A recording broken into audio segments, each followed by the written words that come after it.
आप मुकेश अंबानी की आमदनी का अंदाजा यूं लगा सकते हैं कि जब तक आप ये वीडियो देखेंगे तब तक मुकेश अंबानी तकरीबन 1 करोड़ 92 लाख रुपए कमा चुके होंगे। जी हाँ, सिर्फ 10 मिनट में तकरीबन 2 करोड़ रुपए।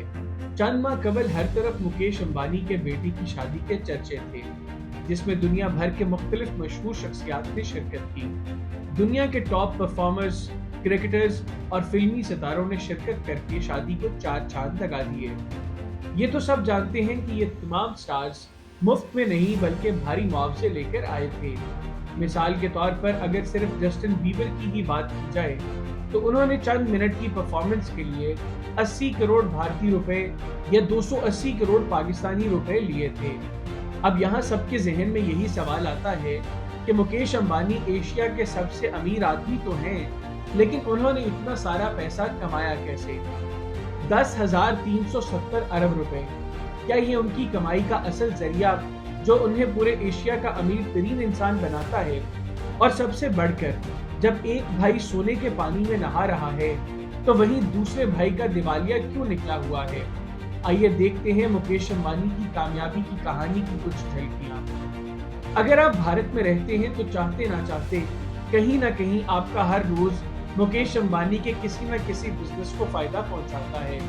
चाहे वो टेलीकम्युनिकेशन सेक्टर हो, पेट्रोलियम सेक्टर हो, क्रिकेट या रिटेल बिजनेस, मुकेश अंबानी की रिलायंस इंडस्ट्रीज हर शोबे में मौजूद है। ये सब शुरू मुकेश अंबानी ने नहीं बल्कि उनके वालिद धीरूभाई अंबानी ने किया था।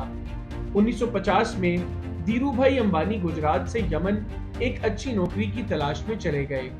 उन्होंने वहां 8 साल तक इंपोर्ट एक्सपोर्ट के कारोबार में क्लर्क की नौकरी की और इस कारोबार को करीब से समझा। 1958 में वो वापस भारत आए और एक नए बिजनेस आइडिया के साथ रिलायंस कमर्शियल कॉरपोरेशन के नाम से कंपनी का आगाज किया, जो शुरू में सिर्फ मसालों की ट्रेडिंग करती थी। धीरूभाई अंबानी ने 1966 में टेक्सटाइल इंडस्ट्री में कदम रखा और रिलायंस टेक्सटाइल के नाम से कंपनी लॉन्च की। उस वक्त भारतीय हुकूमत ने कॉटन पर काफी सख्ती की हुई थी, लेकिन धीरूभाई अंबानी ने कॉटन की बजाय मसनूई कपड़े बनाने शुरू किए, जिससे वो हुकूमत की पॉलिसियों से भी बच गए और उनके बनाए कपड़े सस्ते होने की वजह से मशहूर भी हो गए। धीरूभाई को टेक्सटाइल इंडस्ट्री चलाने के लिए पेट्रोल की जरूरत पड़ती थी, जिसे वो दीगर कंपनियों से खरीदते थे। इसलिए उन्होंने पेट्रोलियम बिजनेस शुरू करने का इरादा कर लिया। 2002 में धीरूभाई अंबानी के इंतकाल के बाद दोनों भाइयों मुकेश और अनिल अंबानी के दरमियान जायदाद की तकसीम का झगड़ा शुरू हो गया। आखिरकार उनकी वालदा के कहने पर 2005 में रिलायंस को 2 हिस्सों में तकसीम कर दिया गया। मुकेश अंबानी के हिस्से में तेल, गैस, पेट्रोकेमिकल और मैन्युफैक्चरिंग बिजनेस आया। मुकेश अंबानी ने अपने हिस्से के कारोबार को कामयाबी से बढ़ाया। उन्होंने मौजूदा रिलायंस की रिफाइनरी को दुनिया की सबसे बड़ी पेट्रोलियम रिफाइनरी बना दिया।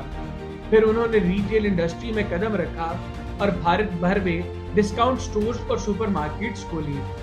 2008 शुरू हुआ। मुकेश अंबानी ने मुंबई इंडियंस की टीम खरीदी, जो कई सालों तक आईपीएल की सबसे कीमती टीम रही। 2016 में मुकेश अंबानी ने जियो के नाम से टेलीकॉम इंडस्ट्री में कदम रखा और पूरे भारत में सस्ते इंटरनेट की फराहमी शुरू की। आज जियो 6G टेक्नोलॉजी पर भी काम कर रहा है। मुकेश अंबानी की मौजूदा नेटवर्थ 122 अरब डॉलर से ज्यादा है, जो 10,370 अरब भारतीय रुपए या 3,410 अरब पाकिस्तानी रुपए के बराबर है। ये दुनिया के 11वें अमीर तरीन शख्स हैं। अगर अमरीकी अरबपतियों को निकाल दिया जाए तो मुकेश अंबानी दुनिया के दूसरे अमीर तरीन शख्स बन जाएंगे। दूसरी तरफ मुकेश अंबानी के छोटे भाई अनिल अंबानी का कारोबार खसारे में चला गया। अनिल अंबानी ने तेजी से तरक्की करने की कोशिश की, लेकिन उनकी हिकमत अमली नाकाम रही। उनको कई कानूनी मसाइल का सामना भी करना पड़ा। हत्ता कि एक मौका पर मुकेश अंबानी ने अनिल अंबानी के लिए रकम अदा करके उन्हें गिरफ्तारी से भी बचा लिया।